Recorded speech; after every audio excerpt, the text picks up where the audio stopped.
Welcome viewers to yet another video from Juddy Productions. In today's video we're looking at using the program Tracker, which is a freeware program, to measure the acceleration, the rate of acceleration of a falling ball due to gravity.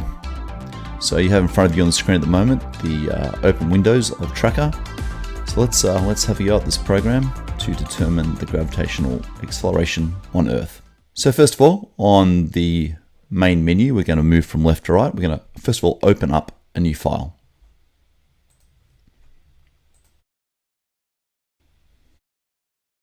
So I have here a video that I recorded earlier today using my DJI Osmo Pocket 3. It's a nice little digital camera. And if we play that, we'll see it shows the ball dropping. This particular video is at 30 frames per second. Let's wind that back. And we want to move our bookends so that we're at the point where the ball is just about to leave the hand. And there we have it. And now when we play a video, it starts that bookend and we want to finish just before it hits the ground. We can rewind that back and play that section. Very good. We'll run that back again. Now we've done our open video, let's click on the film. And that talks about the frame rate. This particular video is 30 frames per second, so we'll say that's okay. We'll now move across and we want a new calibration stick.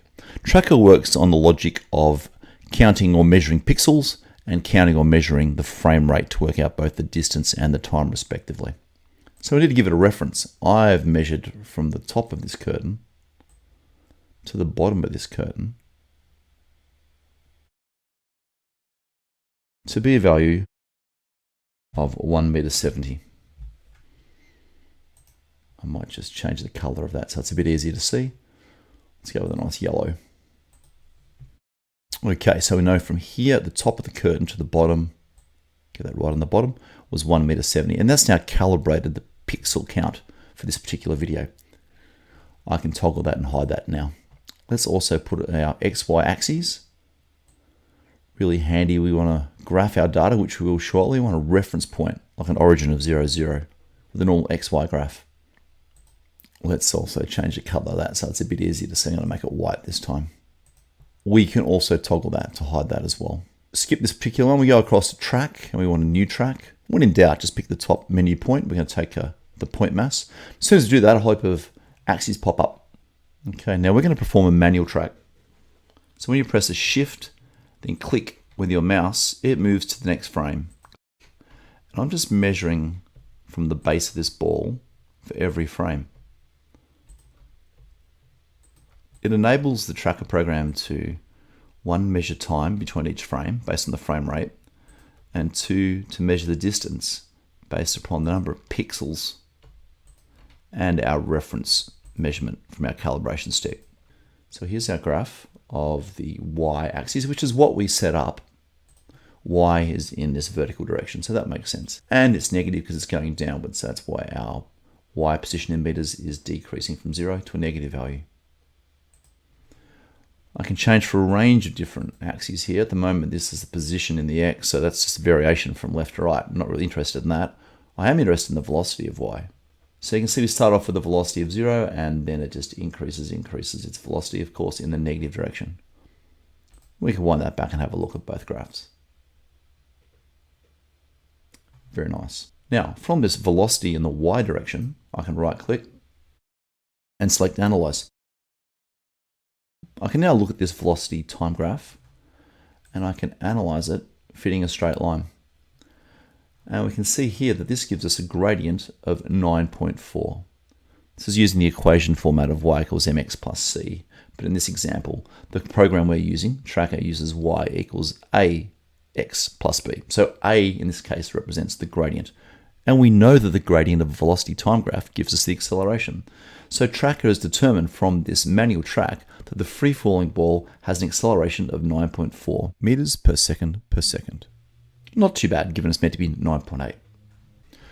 Let's now repeat this process using a 240 frame per second slow motion setting on my camera, as well as using a process in Tracker called Auto Track. So once again, I'm going to select my file.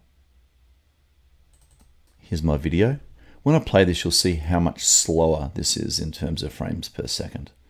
So the previous video was 30 frames per second. This is 240 frames per second.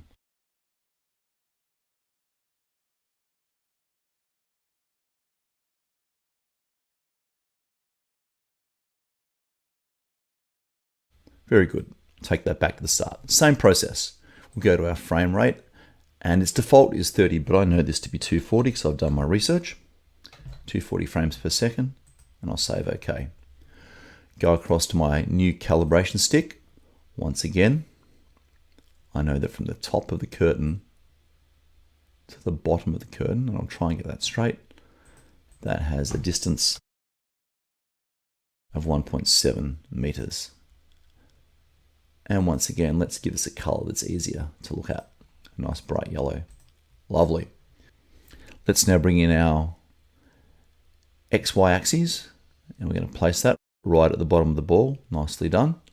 And again, I can change the color of that to make it a bit more appealing as well, a bit more contrast against the black background. Very good. Now in this example, I want to do an auto track, so I'm going to zoom in a little bit more.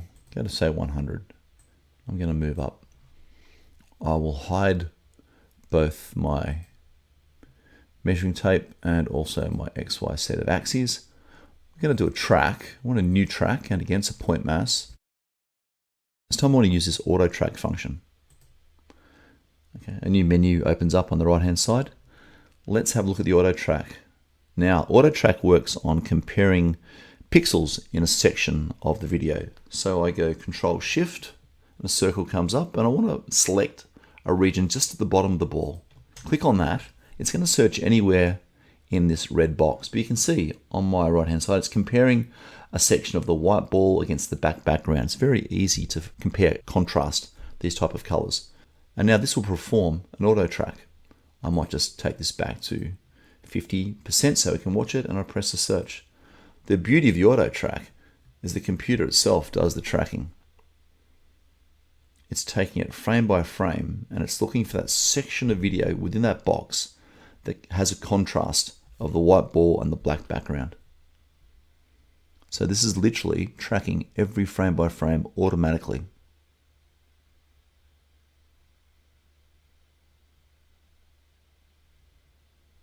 And the graph it generates is really data rich, a lot of data points.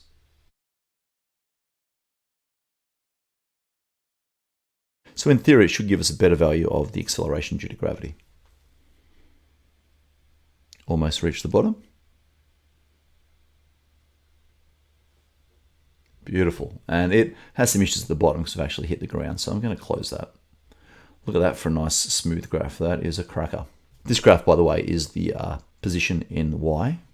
And if we take that back to the top and we put in our XY, you can see we've got a position. This is our 0 reference. The ball starts at 0, and then it's dropping down into the negative Y's, which is why this drops into a negative value. I'm interested once again in the velocity in Y. Nice straight line. A few little bizarre bumps in the middle. Happens sometimes. I'll right click and I'll go to analyze. Really interested in analyzing this section of the graph here. Analyze is going to make it fit to a straight line. And straight away you can see, using our logic before about y equals mx plus c, that the gradient of this particular velocity time graph is 9.5. That means the gradient velocity time is acceleration. This graph at the moment has got an acceleration of 9.5 meters per second. I can tune that gradient selection effectively to get us values like 9.8 meters per second.